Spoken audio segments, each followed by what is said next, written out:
तो चलिए बच्चों, आज अपन स्टार्ट करते हैं इलेक्ट्रॉन एंड फोटॉन। तो यदि मैं आपसे बोलूं सबसे पहले electric discharge, what is electric discharge? तो सिंपल बच्चों, the flow of electricity in gases at low pressure is called the electric discharge. The flow of electricity in gases at low pressure is called electric discharge. Next, what is cathode rays?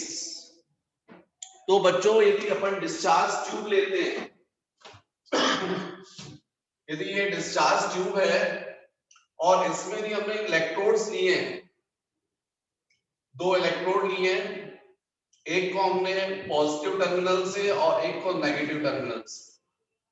तो no doubt जो positive terminal से connect होगा उसको हम anode बोलेंगे और जो negative terminal से कनेक्ट होगा उसको हम कैथोड बोलेंगे। यदि इन दोनों इलेक्ट्रोड्स के बीच का पोटेंशियल डिफरेंस यदि हम 10,000 वोल्ट्स मेंटेन करते हैं और डिस्चार्ज ट्यूब को वैक्यूम पंप से कनेक्ट कर दें और यहां पर प्रेशर लो करते जाएं, तो प्रैक्टिकली देखा गया है जब यहां pressure 0.01 millimetre of mercury column इसके इक्वल प्रेशर आता है, तो कैथोड से रेज निकलती है। यहां पर डिस्चार्ज ट्यूब में पूरा डार्कनेस आ जाती है, कैथोड रेज से रेज निकलती हैं जो जाकर एनोड पर स्ट्राइक करती हैं और यहां पर फ्लोरेसेंसी इफेक्ट प्रोड्यूस करती हैं। तो ऐसी इनविजिबल रेज को हम बोलते हैं कैथोड रेज। तो आपके नॉलेज में होना चाहिए कि ये कैथोड रेज या इन्हीं को इलेक्ट्रॉन रेज बोलते हैं, ये किस पर्टिकुलर प्रेशर पर डिस्चार्ज ट्यूब में प्रोड्यूस होती हैं। तो मैंने आपको बताया ये लगभग 10⁻⁻² मिलीमीटर ऑफ मर्क्यूरी कॉलम के इक्वल, क्योंकि प्रेशर होता है H × D × G, जहां H होता है हाइट ऑफ मर्क्यूरी कॉलम, और ये मैंने हाइट आपको बताई है मर्क्यूरी कॉलम की 0.01 millimetre mercury column. D density होता है और G 9.81। तो यदि आप इसको सब्स्टिट्यूट कर दे, जो भी प्रेशर की वैल्यू आएगी उतने न्यूटन पर मीटर स्क्वायर प्रेशर यदि आप डिस्चार्ज ट्यूब के अंदर आप डेवलप करते हैं, तो कैथोड से कैथोड रेज निकलती है जिनको हम इलेक्ट्रॉन रेज भी बोलते हैं। मतलब when pressure of gas inside the discharge tube becomes 10⁻⁻² millimeter of mercury, the entire tube becomes dark and inside the tube some invisible rays are emitted normally from the cathode surface, which on striking the glass tube at the back of anode produces fluorescence. These invisible rays are called the cathode rays. फिर next मुझे बच्चों आपसे discuss करना चाहिए elementary knowledge of photon के बारे में। तो बड़ा दिक्कत था शुरू में, आज की डेट में तो चलो ठीक है, बहुत कुछ हमको क्लियर है, पर शुरू में आपको मालूम है न्यूटन्स ने अपनी कार्पस्कुलर थ्योरी दी थी और बताया था कि लाइट किस तरीके से प्रोपोगेट करती है, पार्टिकल्स के फॉर्म में, टाइनी पार्टिकल्स के फॉर्म में मूव करती है, जिनको हम कार्पस्कल्स बोलते हैं, पार्टिकल के फॉर्म में। लेकिन वो थ्योरी बच्चों फेल हो गई थी, क्योंकि उसकी हेल्प से बहुत सारी चीजें जो थी वो आगे क्लियर नहीं की। मैंने आपको पूरा डिटेल में समझाया है वे ऑप्टिक्स पे। बाद में हाइजन ने अपने वेव थ्योरी दी और उस बेसिस पर लाइट को ये माना गया कि वो वेव के फॉर्म में मूव करती है। लेकिन मॉडर्न फिजिक्स जो है ये मानता है कि जो लाइट है वो ड्वेल नेचर की है, मतलब वो पार्टिकल्स के फॉर्म में भी मूव कर रही है और वेव्स के फॉर्म में भी। तो जो एनर्जी के पैकेट्स हैं उसके फॉर्म में, एनर्जी के जो बंडल्स हैं उसके फॉर्म में मूव कर रही है, और वो जो एनर्जी के बंडल्स हैं, पैकेट्स हैं, उनको बोला गया है फोटॉन, मतलब पार्टिकल्स माना गया है। जब वो फोटॉन्स मूव करते हैं तो उन्हीं के साथ में वेव जो है वो भी एसोसिएट हो जाती है। तो बच्चों, ये जो फोटॉन्स हैं वो कुछ नहीं, बस एनर्जी के पैकेट्स हैं। अब यदि मैं आपसे बोलूं कि यहाँ पर मास ऑफ मूविंग पार्टिकल, कोई भी पार्टिकल यदि मूव करता है तो आप लोग को मालूम है बाय प्रिंसिपल ऑफ रिलेटिविटी जो मास माना जाता है किसी भी मूविंग पार्टिकल का, वो m is equal to m naught upon root over 1 minus v square by c square माना जाता है। What is m naught? Rest mass of particle. जब पार्टिकल अपनी रेस्ट पोजीशन में होता है तो उसका मास, और v जो होता है वो उस पार्टिकल की स्पीड, और c जो है वो स्पीड ऑफ लाइट। तो ये माना गया है कि जब कोई पार्टिकल मूव करता है तो उसका मास चेंज होता है। यदि उसकी स्पीड लाइट की स्पीड से ज्यादा हो जाए तो उसका मास इंक्रीज होता है। अब यहां पर यदि हम फोटॉन से रिलेटेड बात करें तो हमको मालूम है फोटॉन की स्पीड एक्चुअली में लाइट की स्पीड है। फोटॉन एक्चुअली में है क्या? एनर्जी के पैकेट्स हैं जो लाइट के साथ मूव करते हैं, उसी को अपन लाइट बोल रहे हैं। मतलब इनकी speed equal to speed of light है। तो इसका मतलब फोटॉन के लिए हम v इक्वल टू c लिखेंगे, क्योंकि फोटॉन की speed equal to speed of light. और जब आप यहाँ c सब्स्टिट्यूट करेंगे तो ये v स्क्वायर की जगह c स्क्वायर हो जाएगा, और c square upon c square 1 हो जाएगा, 1 माइनस 1 0 हो जाएगा। ये 0 इसके साथ क्रॉस मल्टीप्लाई करोगे तो इसको 0 कर देगा, मतलब m नॉट की वैल्यू कितनी आ जाएगी? 0। इसीलिए फोटॉन का जो मास है रेस्ट पोजीशन में कितना माना गया है? 0।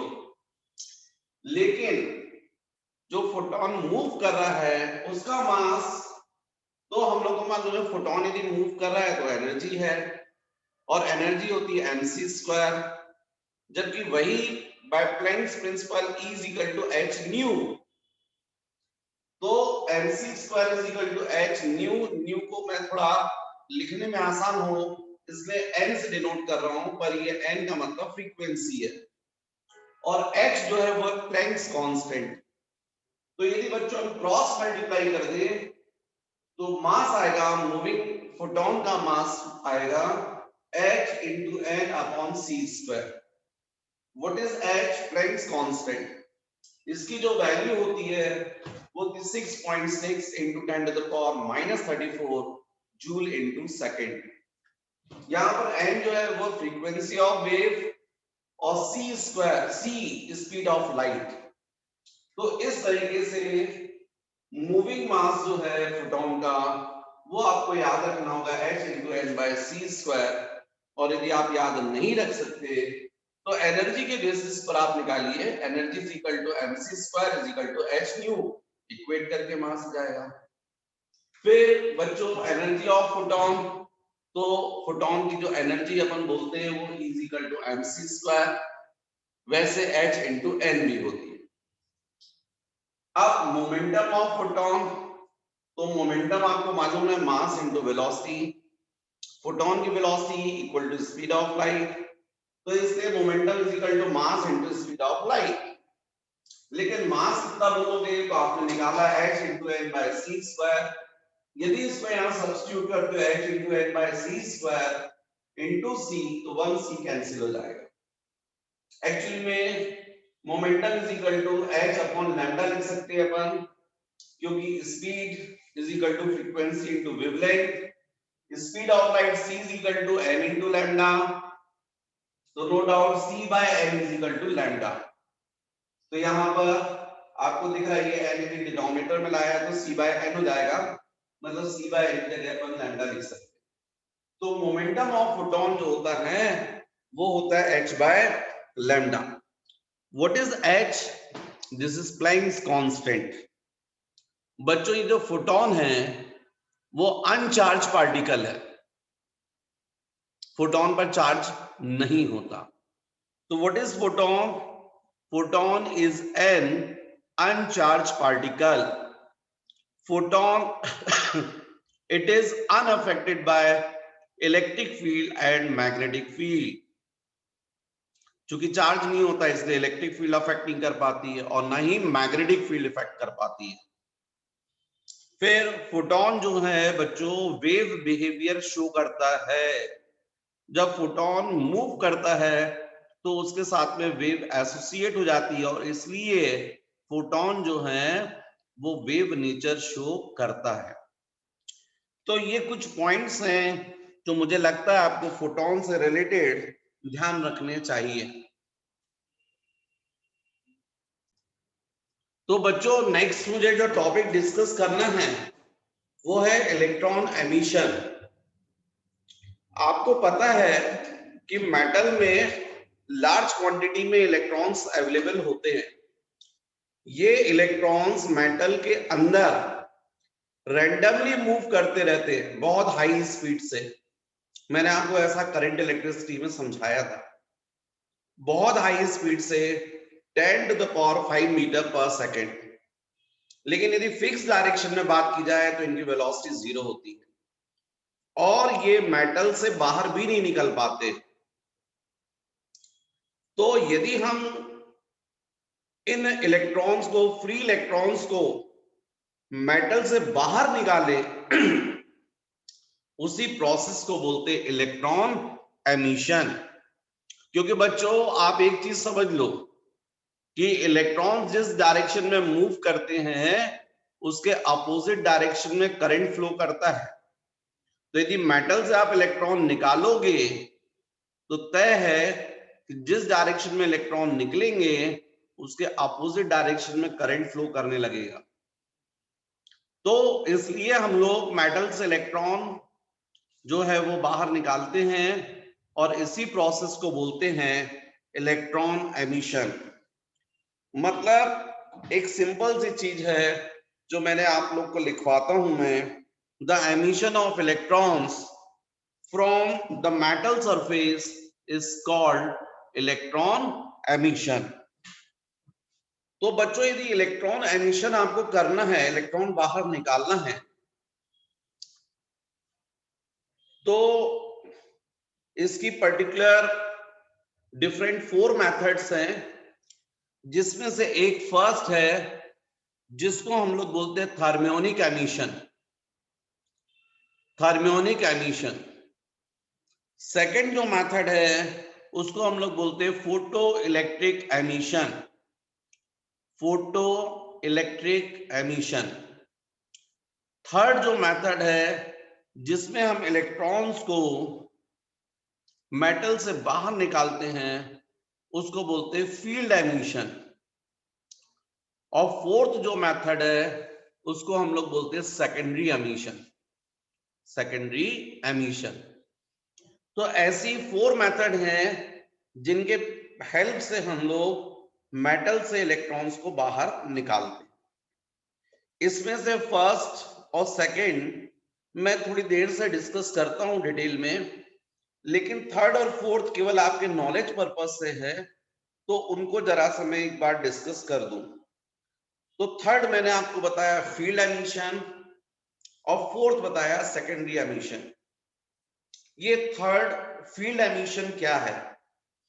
तो यदि आप, ये कोई मेटल है और इस मेटल को किसी electric field, powerful electric field में आप रख दें, ये 2 प्लेट्स है, ये हाई पोटेंशियल पर, ये लो पोटेंशियल पर, और यहां पोटेंशियल डिफरेंस बहुत हाई कर दे, तो आपको क्लियर है जो इलेक्ट्रिक फील्ड होती है वो +2 माइनस होती है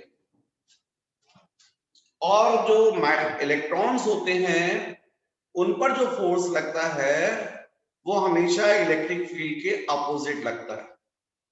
यदि बहुत हाई वोल्टेज हो, बहुत हाई पोटेंशियल डिफरेंस हो, तो उसकी वजह से इलेक्ट्रिक फील्ड भी पावरफुल हो जाएगी, क्योंकि E इज इक्वल टू क्या होता है, del V by del X by the definition of potential gradient. तो दोनों इलेक्ट्रोड्स के बीच में यदि आपने पोटेंशियल डिफरेंस हाई रखा, दोनों इलेक्ट्रोड्स के बीच का डिस्टेंस है, तो नो डाउट वहां पर इलेक्ट्रिक फील्ड भी पावरफुल हो जाएगी। और जब इलेक्ट्रिक फील्ड पावरफुल हो जाएगी तो मेटल के अंदर जो इलेक्ट्रॉन्स हैं उन पर इलेक्ट्रिक फोर्स लगेगा इलेक्ट्रिक फील्ड के अपोजिट। भाई E इज इक्वल टू क्या होता है, F by Q। F is equal to Q into E। Q की जगह आप स्मॉल e बोल सकते हैं, चार्ज ऑन इलेक्ट्रॉन, और E इलेक्ट्रिक फील्ड। तो यदि पावरफुल इलेक्ट्रिक फील्ड होगी तो फोर्स भी ज्यादा लगेगा। अब जब फोर्स ज्यादा लगेगा तो ये इलेक्ट्रॉन मूव करेंगे किस डायरेक्शन में, अपोजिट टू इलेक्ट्रिक फील्ड, और इसलिए मेटल में से करंट फ्लो करने लगेगा इन इलेक्ट्रॉन के फ्लो होने के अपोजिट डायरेक्शन में। और इसमें, इस प्रोसेस में मेटल से जो बाहर आप इलेक्ट्रॉन निकालते हैं, इस प्रोसेस को बच्चों हम लोग बोलते हैं फील्ड एमिशन। तो जो मैंने थर्ड मेथड आपको बोला फील्ड एमिशन, क्योंकि थर्मियोनिक एमिशन और फोटो इलेक्ट्रिक एमिशन इससे रिलेटेड मुझे थोड़ा डिटेल में डिस्कस करना है, इसलिए मैंने बोला उसको मैं बाद में डिस्कस करता हूं। लेकिन फील्ड एमिशन और सेकेंडरी एमिशन केवल आपको एक इंफॉर्मेशन देनी है, इसलिए इनको मैं थोड़ा शॉर्ट में आपको, शॉर्ट मतलब जितना मुझे होना चाहिए जो आपकी बुक के हिसाब से, उतने में मैं आपको डिस्कस कर दूं। तो इसको अपन बोलते हैं बच्चों फील्ड एमिशन, मतलब emission of electrons from the metal surface due to the application of electric field is called field emission. Next बच्चों सेकेंडरी एमिशन। अब ये सेकेंडरी एमिशन क्या है, एक सिंपल सा आपको एग्जांपल दूं मैं, कि यदि मान लीजिए मैं आपको एग्जांपल ले रहा हूं, चलिए ये टोकनी है और इस टोकनी में बहुत सारी प्लास्टिक की बॉल्स रखी हुई है, और इन बॉल्स को आपको इस टोकनी से बाहर निकालना है बिना टच किए, आप छू नहीं सकते, और आपको इन बॉल्स को इस टोकनी से बाहर निकालना है। तो आप क्या करेंगे? भाई सिंपल सा आपके पास में एग्जांपल है, आप एक बड़ा पत्थर उठाइए और बहुत ज्यादा एनर्जी से इन प्लास्टिक बॉल्स के ऊपर थ्रो कर दीजिए, ये जाकर स्टोन टकराएगा और ये प्लास्टिक बॉल्स उछल जाएंगे, क्योंकि आपने इस स्टोन को बहुत ज्यादा एनर्जी दे दी। ये एनर्जी किसको मिलेगी? प्लास्टिक बॉल्स को मिलेगी, और उसकी वजह से ये जो है वो उछल जाएंगे। बस बच्चों इसी को बोलते हैं सेकेंडरी एमिशन। तो सेकेंडरी एमिशन में भी हम लोग यही करते हैं, जो मेटल होती है उस पर हाईली एनर्जेटिक पार्टिकल्स, उनकी बमबार्डिंग कर देते हैं, उनको सबको पार्टिकल्स को थ्रो करते हैं मेटल पर। ये एनर्जी किनको मिलती है? मेटल के अंदर जो इलेक्ट्रॉन्स हैं, फ्री इलेक्ट्रॉन्स हैं उनको, और वो इलेक्ट्रॉन्स जो है एनर्जी गेन करके मेटल से बाहर निकलने लगते हैं। इसी को बच्चों बोलते हैं फील्ड एमिशन। तो जो मैंने आपको डिस्कस किया है, सॉरी सेकेंडरी एमिशन, तो मैंने जो आपको डिस्कस किया है फील्ड एमिशन और सेकेंडरी एमिशन, मैं चाहता हूं एक बार आप बुक की लैंग्वेज में जरा सुने। तो field emission, when a metal is placed in a strong electric field, free electrons are emitted from the metal surface, For this, the electric field must be very strong, 10 to the power 8 volts per meter. Thus, the emission of free electrons from a metal surface in presence of a strong electric field is called field emission. This is also called the cold cathode emission, जो मैंने आपको discharge tube में समझाया था। फिर बच्चों जो मैंने आपको बोला सेकेंडरी एमिशन, उसको भी थोड़ा बुक की लैंग्वेज में सुन लीजिए। When large number of electrons moving with a very high velocity strikes a metal surface, other free electrons are emitted from that metal. The reason is that the primary electrons moving with a high velocity or highly energetic on striking a metal impart a part of their energy to free electrons of that metal. As the energy imparted exceed the work functions of the metal, the free electrons are emitted out from the metal surface.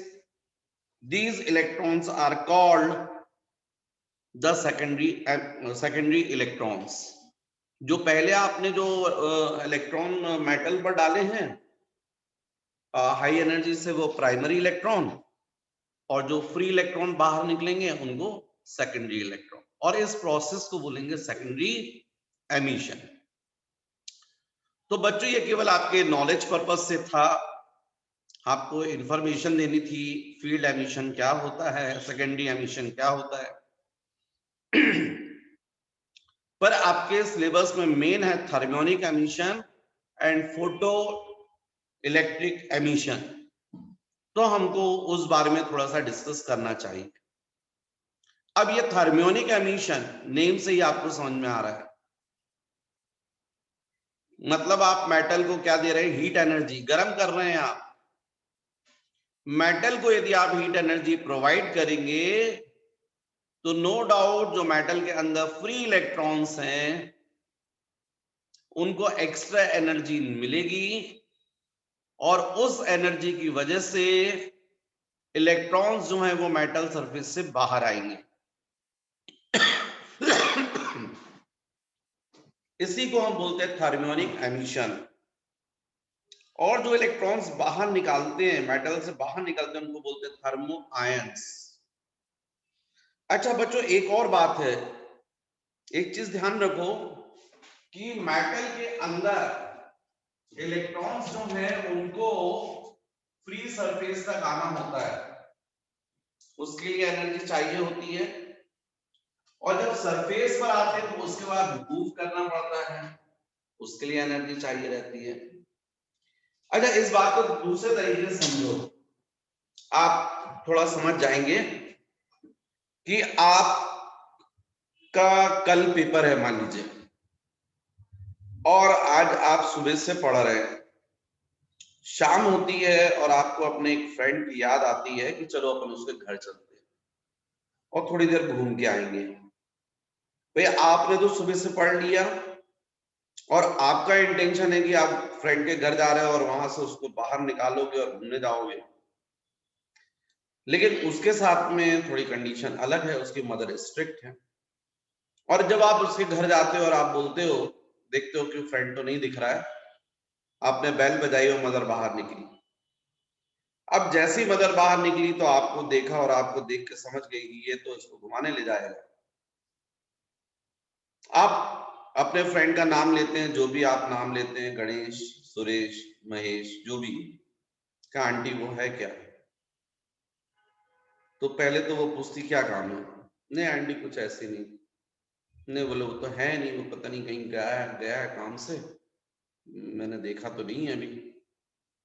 तो आपने बोला कि आपको मालूम है कि ऐसा जवाब मिलेगा, अब आपको मालूम है कि उसको फ्रेंड को बाहर निकालना है। तो आपने आंटी को जवाब दिया कि आंटी बस कुछ नहीं है, ऐसे आए थे, कुछ क्वेश्चंस हैं, जो कल एग्जाम है ना हमारा, कुछ इंपॉर्टेंट क्वेश्चंस हैं जो हमको पता चले हैं कि कल एग्जाम में आने वाले हैं। तो मैं सोच रहा था कि यदि वो मिल जाता तो उसको मैं बता देता तो वो भी पढ़ लेता। बस आपने इतना ही बोला था और वो तुरंत फ्रेंड की जो मदर है उन्होंने बोला थोड़ा रुको देखती हूँ, मैंने ध्यान नहीं दिया, वो अंदर हो सकता है। और वो अंदर गई और उनने अपने बेटे को बाहर बताया कि भाई तुम खड़े हो, और वो बाहर तक आ गया। तो आपने यहाँ पर एक एनर्जी इन्वेस्ट की है उस फ्रेंड को घर के अंदर से बाहर तक लाने के लिए। अब यदि वो बाहर आ गया तो आपने बोला सुनो यार, वो तो क्या है कि मैं ऐसे ही बोला था, मुझे कोई क्वेश्चन वोश्चन नहीं पता है, नहीं बताता तो वो आंटी जो है वो बाहर ही नहीं आने दे रही थी तुमको, चल घूम के आते हैं। तो वो फ्रेंड बोला पागल है क्या, मतलब मेरे को मारेगी, घूमने नहीं जाने देगी। अरे यार बोले अपन 10 मिनट में 15 मिनट में तो आ जाएंगे। बोले नहीं जाना यार, मेरे पास पैसे भी नहीं है। आपने बोला नहीं पैसे की चिंता मत करो, पैसे मेरे पास है, चलो आइसक्रीम खिला के लाते हैं। ये आपने एक्स्ट्रा एनर्जी इन्वेस्ट की उसको घूमने के लिए। मतलब आपने अपने फ्रेंड को घर के अंदर से कहां तक निकाला, डोर तक, और फिर डोर से लेके फिर घूमने के लिए भी एक्स्ट्रा एनर्जी प्रोवाइड। बिल्कुल ऐसा ही बच्चों, मेटल के अंदर जो इलेक्ट्रॉन्स होते हैं उन इलेक्ट्रॉन्स को इनसाइड से सरफेस तक लाने के लिए आपको एनर्जी प्रोवाइड करनी पड़ती है। इस एनर्जी को हम बोलते हैं वर्क फंक्शन और थ्रेशोल्ड एनर्जी। और जब ये एनर्जी अपन देते हैं तब जाकर वो इलेक्ट्रॉन इनसाइड से कहां आते हैं, सरफेस पर। उसके बाद जो हम एक्स्ट्रा एनर्जी प्रोवाइड करते हैं उसके कारण वो मूव करते हैं, मतलब हमको देनी पड़ेगी काइनेटिक एनर्जी, और वो होती है हाफ mv स्क्वायर। तो इस तरीके से आप ध्यान रखिए वर्क फंक्शन और थ्रेशोल्ड एनर्जी क्या होती है। जो आप एनर्जी प्रोवाइड करते इलेक्ट्रॉन्स को मेटल के अंदर से सरफेस तक लाने के लिए, उस एनर्जी को हम बोलते हैं वर्क फंक्शन और थ्रेशोल्ड एनर्जी। मेरे ख्याल से बच्चों आप लोग को मेरी बात समझ में आई है। The minimum amount of energy required to emit a free electron from interior of a metal to its surface is called the work function or threshold energy. अब मैं आपसे बता रहा था थर्मियोनिक एमिशन। तो थर्मियोनिक एमिशन से related मैं आपको बताना चाह रहा था the emission of free electrons, the emission of free electrons from a metal surface when heat energy is imparted to it is called the thermionic emission, and the electrons are emitted are called thermoions. अब ये जैसे मैंने आपको बताया तो आपको competitive exam में भी क्वेश्चन बनते हैं और आपको नॉलेज में भी होना चाहिए कि ये जो थर्मियोनिक एमिशन है उसके लिए क्या कंडीशंस हैं। तो the number of electrons emitted per second, the number of electrons emitted per second, जिसको हम बोलते हैं rate of emission of electron. Per second यदि निकल रहा है तो उसको रेट बोलते हैं ना, रेट। तो rate of emission of electron it depends on first the material of the surface, and second the temperature of the surface and its surface area. तो थर्मियोनिक एमिशन जो है वो कौन कौन से फैक्टर्स पर डिपेंड करता है। First on material of the surface, second the temperature of the surface, and third on surface area. जितना ज्यादा सरफेस एरिया होगा थर्मियोनिक एमिशन भी उतना ज्यादा होगा। लेकिन आपको यदि क्वेश्चन पूछा जाए कि गुड एमिशन के लिए क्या कंडीशन होनी चाहिए? What are the conditions for good thermionic emission?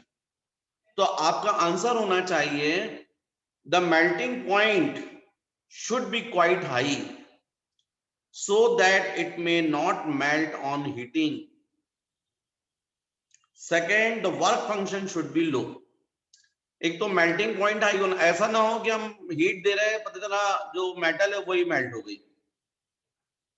यदि आपको किसी मेटल से इलेक्ट्रॉन्स का एमिशन करवाना है तो उस मेटल का मेल्टिंग पॉइंट हाई होना चाहिए, ये पहली कंडीशन है। सेकंड बच्चों, वर्क फंक्शन लो होना चाहिए। वर्क फंक्शन लो का मतलब है कि यदि हम कम हीट प्रोवाइड करें उतने में ही एक्चुअल में इलेक्ट्रॉन्स को इंटीरियर से सरफेस पर आ जाना चाहिए। ये दो कंडीशंस हैं। यदि ये दो कंडीशंस फुलफिल होती है तो इसका मतलब गुड एमिशन होगा, थर्मियोनिक एमिशन। अब आपसे पूछा जाए गुड एमिटर, थर्मियोनिक एमिटर कौन से हैं, तो आपका आंसर होना चाहिए टंगस्टन। टंगस्टन जो है is the most suitable substance to be used as an electron emitter because its melting point is 3655 Kelvin, बहुत हाई मेल्टिंग पॉइंट है। और इसका जो वर्क फंक्शन होता है वो थोड़ा सा ज्यादा है, 4.52 इलेक्ट्रॉन वोल्ट। लेकिन बच्चों, और लगभग इट इज हीटेड, मतलब लगभग 2500 केल्विन से 2600 केल्विन टेम्परेचर रेंज के बीच में जब हम हीट देते हैं तो उससे थर्मियोनिक एमिशन होने लगता है। लेकिन यदि इसी टंगस्टन को हम थोरियम और कार्बन से कोटेड कर दें, इसको बोलते हैं थोरिएटेड टंगस्टन। मतलब टंगस्टन को यदि अपन कोटेड कर दें किससे, कार्बन और थोरियम से, जिसको बोलते हैं थोरिएटेड टंगस्टन, तो ये और अच्छा एमिटर है। इसका वर्क फंक्शन बच्चों बहुत लो है, 2.6 इलेक्ट्रॉन वोल्ट। जो इसके पहले डायरेक्ट टंगस्टन लेते हैं तो उसका वर्क फंक्शन ज्यादा था, 4.52, और इसका कितना, कार्बन और तो आपने थोरियम कोटेड कर दिया, वर्क फंक्शन काफी कम हो जाता है, लगभग 2.6 इलेक्ट्रॉन वोल्ट हो जाता है। इतनी एनर्जी प्रोवाइड करने पर इलेक्ट्रॉन एमिशन स्टार्ट हो जाता है, जबकि केवल टेम्परेचर हमको देना पड़ता है 1900 केल्विन टू 2000 केल्विन, कम टेम्परेचर रेंज पर ही इलेक्ट्रॉन एमिशन स्टार्ट हो जाता है। और इससे भी अच्छा, यदि आप इसको बेरियम और स्ट्रोंशियम ऑक्साइड से कोटेड कर दें, टंगस्टन को बेरियम और स्ट्रोंशियम ऑक्साइड से कोटेड कर दे तो इसका वर्क फंक्शन तो और कम हो जाता है, मात्र 1 इलेक्ट्रॉन वोल्ट। इतनी एनर्जी प्रोवाइड की और इलेक्ट्रॉन एमिशन स्टार्ट, जबकि टेम्परेचर भी आपको बहुत कम, 1000 केल्विन से 1150 केल्विन, इतना ही हीट देते हैं और इलेक्ट्रॉन एमिशन स्टार्ट हो जाता है। तो ध्यान रखिए आप ये सब चीजें। तो ये था बच्चों थर्मियोनिक एमिशन। अब एक और मुझे बताना है फोटो इलेक्ट्रिक एमिशन। ये फोटो इलेक्ट्रिक एमिशन, यदि हम मेटल पर यूवी रेस जो है अल्ट्रावायलेट रेस, उनमें काफी एनर्जी होती है, या फिर visible light line, visible light ज्यादा एनर्जी वाली इंसिडेंट कर दे। ज्यादा एनर्जी का मतलब ज्यादा फ्रीक्वेंसी, ज्यादा फ्रीक्वेंसी का मतलब शॉर्ट वेवलेंथ। शॉर्ट वेवलेंथ किसकी होती है, वॉलेट की।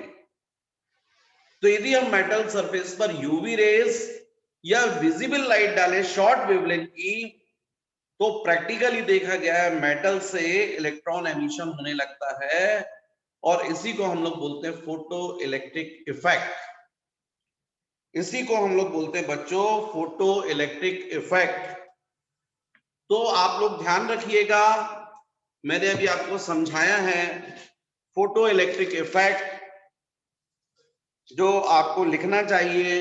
यदि मान लीजिए एग्जाम में आता है तो आपको लिखना चाहिए The electrons emitted from a surface due to light being incident on the metal are called photoelectric effect, and emitted electrons are called photoelectrons, and the current flowing in the circuit is called photoelectric current. बच्चों आपने मान लीजिए suppose यहां पर दो metal plate ली हैं और उसमें से ये मेटल प्लेट एक ये और यहां पर आपने मान लीजिए बैटरी से कनेक्ट कर। अब आप सोचिए यहां से आप यूवी रेज, अभी तो करंट फ्लो नहीं करेगा क्योंकि दोनों प्लेट्स के बीच में गैप है, लेकिन आपने यहां पर यूवी रेज इंसिडेंट कर दी, ये प्लस है ये माइनस है। तो इस कंडीशन में जो कैथोड है इस पर कैथोड पर यूवी रेज इंसिडेंट कर दी।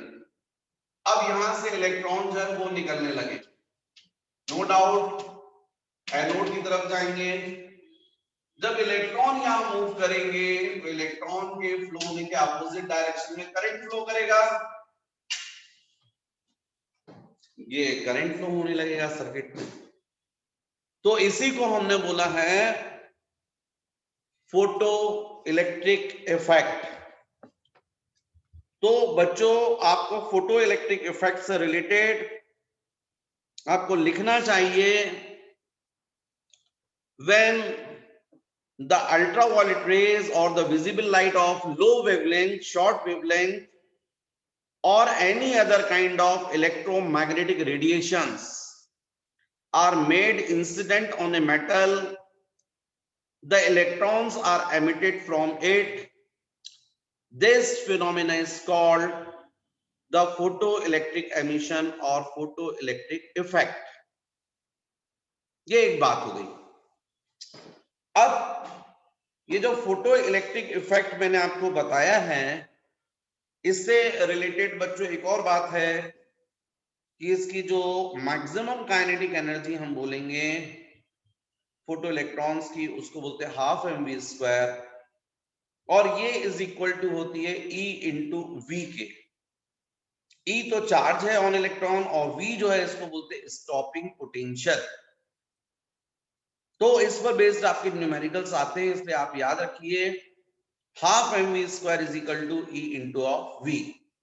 यहाँ V जो है इसको अपन बोलते हैं स्टॉपिंग पोटेंशियल। नेक्स्ट बच्चों इसके बाद मुझे जो आपको बताना चाहिए वो है laws of photo electric emission. Laws, photo electric emission के लिए कुछ लॉज हैं, कुछ नियम हैं, वो आपको समझना चाहिए। Laws of photo electric emission. तो पहली चीज ये है कि मेटल से जब इलेक्ट्रॉन का एमिशन होगा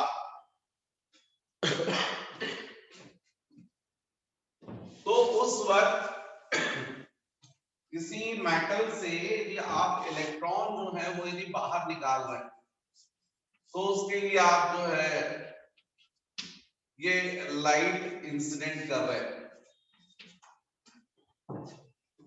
ध्यान रखो ये इंसिडेंट लाइट की जो फ्रीक्वेंसी है एन, ये ग्रेटर होनी चाहिए जो इनसाइड में इलेक्ट्रॉन्स हैं उनकी थ्रेशोल्ड फ्रीक्वेंसी से।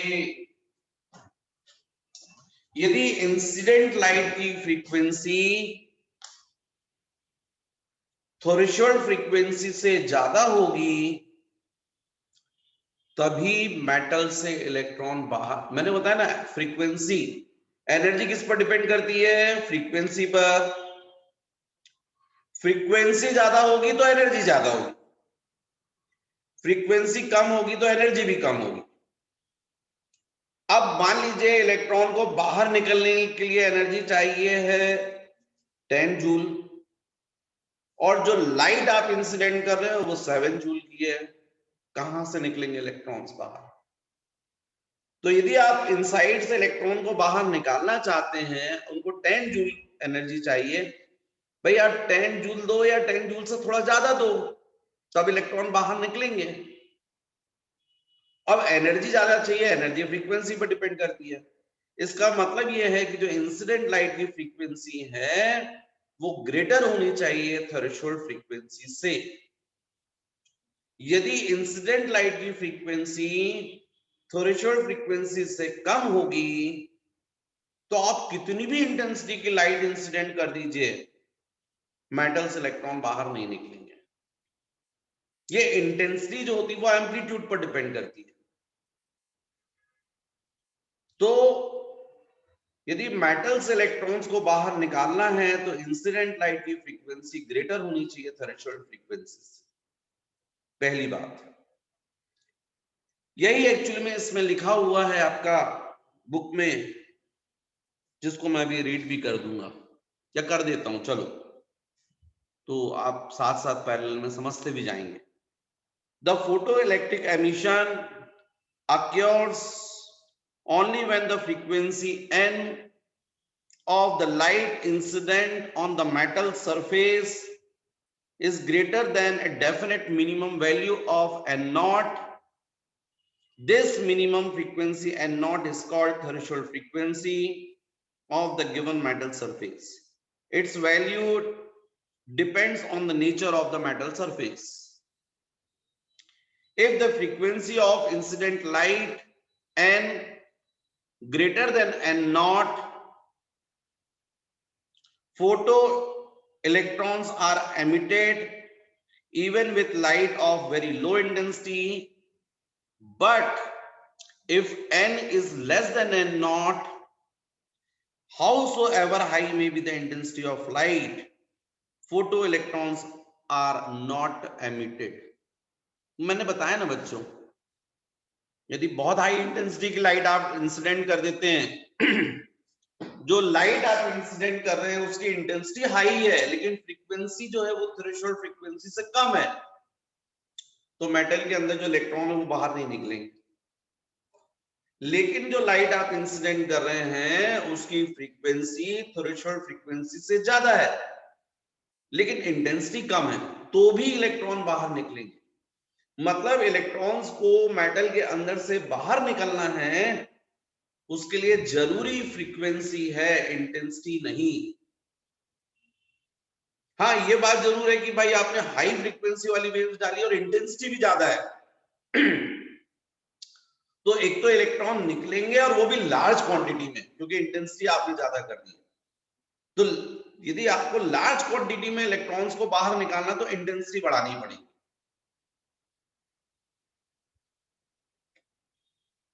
तो फर्स्ट लॉ यही है जो मैंने आपको पढ़ा।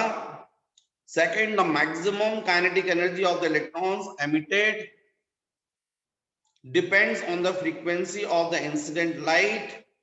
It does not depend on the intensity of incident light. ये इलेक्ट्रॉन जो बाहर निकल रहे हैं ना, इनकी काइनेटिक एनर्जी ये किस पर डिपेंड कर रही है? इंसिडेंट लाइट की फ्रीक्वेंसी पर। फ्रीक्वेंसी हाई करोगे तो इलेक्ट्रॉन्स जो निकलेंगे वो भी हाई एनर्जी से निकलेंगे।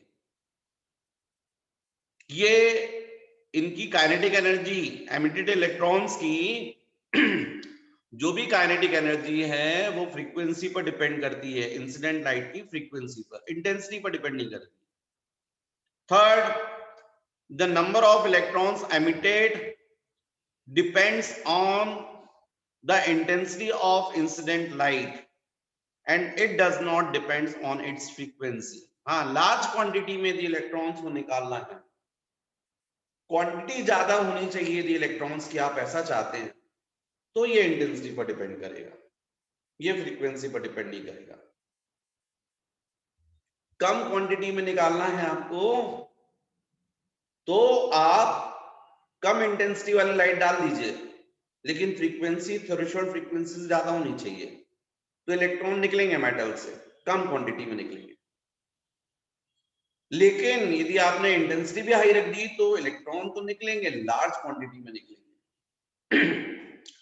तो जो नंबर ऑफ इलेक्ट्रॉन्स आप बोल रहे हैं emitted depends on the intensity of incident light.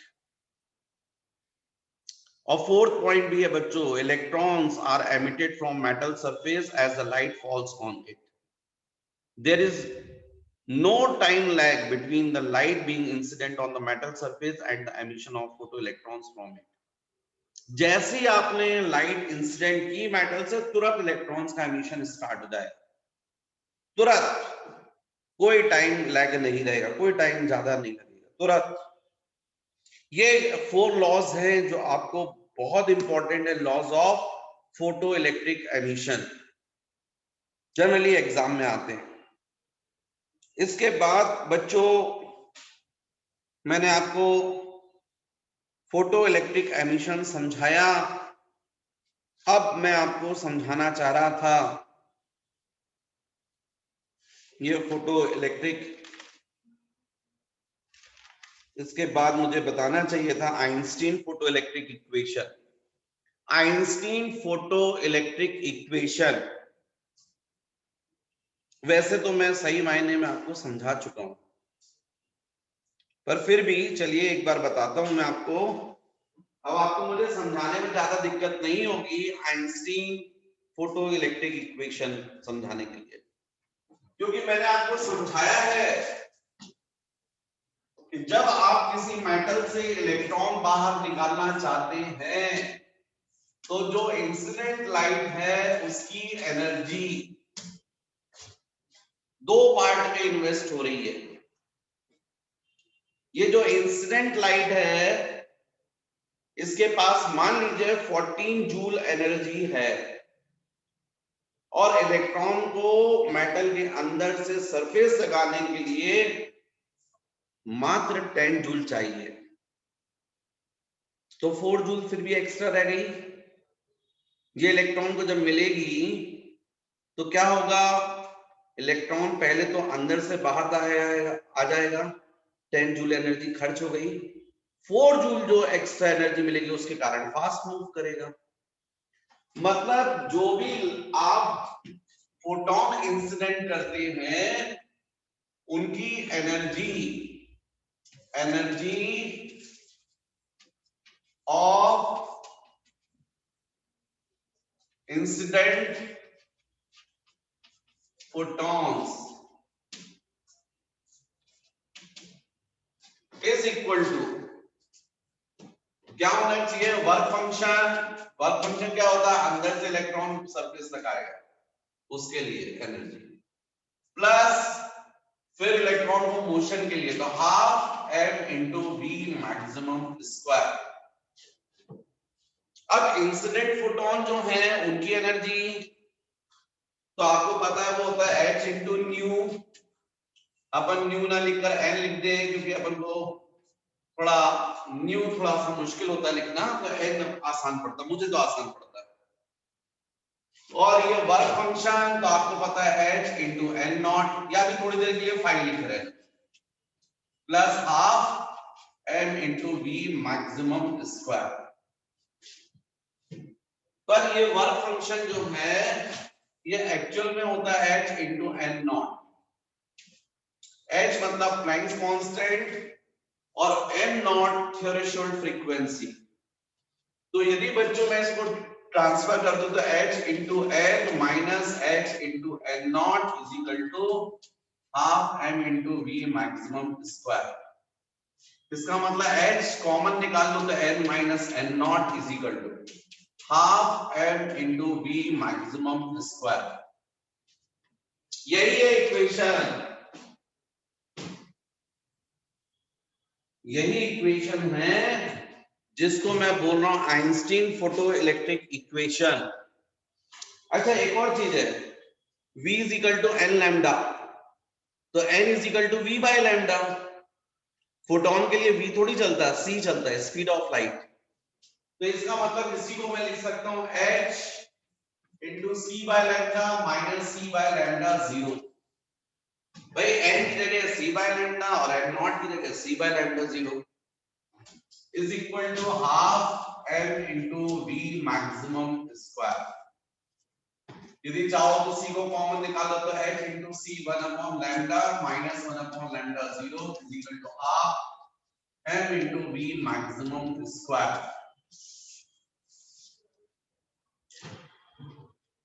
वैसे half m into v maximum square को अपन ने E इंटू वी भी बोला है, V मतलब स्टॉपिंग पोटेंशियल।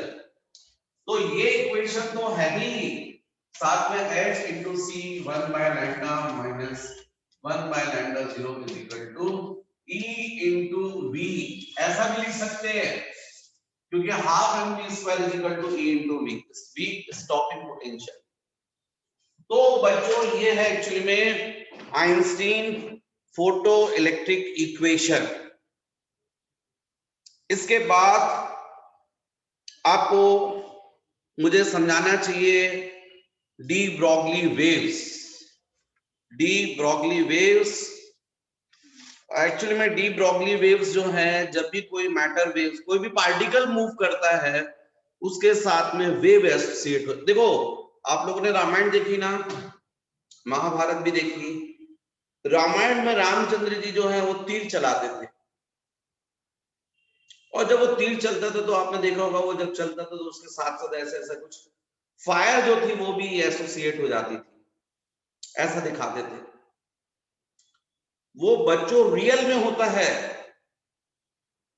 जब भी कोई पार्टिकल मूव करता है तो उसके मोशन के साथ में नेचर में ऐसा है कि वेव भी एसोसिएट हो जाती है। इसी को हम लोग बोलते हैं matter waves, sorry de Broglie waves और मैटर वेव्स, ठीक है।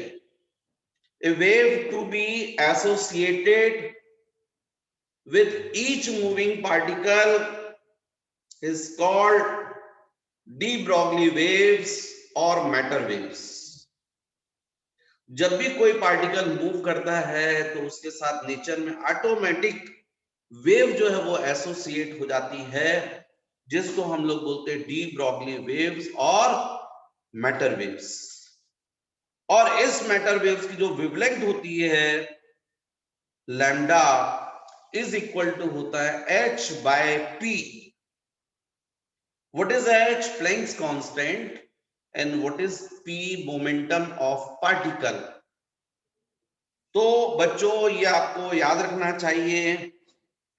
तो इस तरीके से बच्चों इलेक्ट्रॉन एंड फोटॉन से रिलेटेड मुझे लगता है कि जो जो मुझे इंफॉर्मेशन आपको देनी चाहिए थी वो इस वीडियो में मैंने कंप्लीट की है।